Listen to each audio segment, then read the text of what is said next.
They blocked my path like they were real law enforcement, demanding my ID and threatening arrest. The problem was simple. I wasn't even in their HOA. Not by address, not by deed, not by any stretch of imagination. It started when I bought a house just outside the boundary line. My deed clearly showed my property was not part of the HOA jurisdiction. The county map confirmed it. But the HOA president didn't like that. My house sat at the entrance to the neighborhood. She wanted every home near her precious community under her thumb. At first, it was just letters, then warnings, then made-up membership invoices. I ignored them because my lawyer told me I was legally free from their nonsense. But one afternoon, things escalated.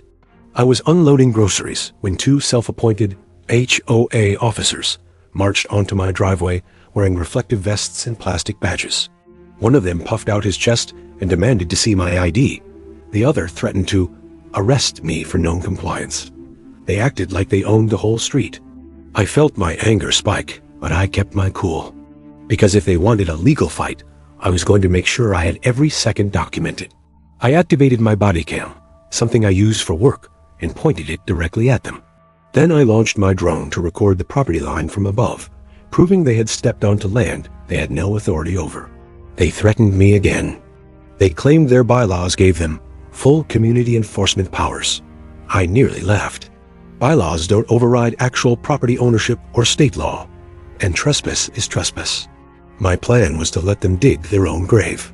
I called the police on speakerphone, explaining calmly that two individuals were impersonating officers and trespassing. My lawyer texted back within seconds, telling me to save every frame of the footage. When the police arrived, the HOA officers tried to spin their fantasy story. They claimed I was refusing identification within their jurisdiction. The officer pulled up the parcel map on his tablet, looked at my deed, and shut them down instantly. He turned to them and asked, "Why are you demanding ID from someone who isn't in your HOA?" Their mouths opened and closed like goldfish. The officer wrote them up for trespassing and warned they were dangerously close to impersonating law enforcement. He also told them to leave me alone permanently.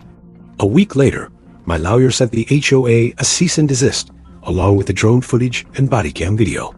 The HOA president folded immediately. They issued a written apology and agreed never to approach my property again.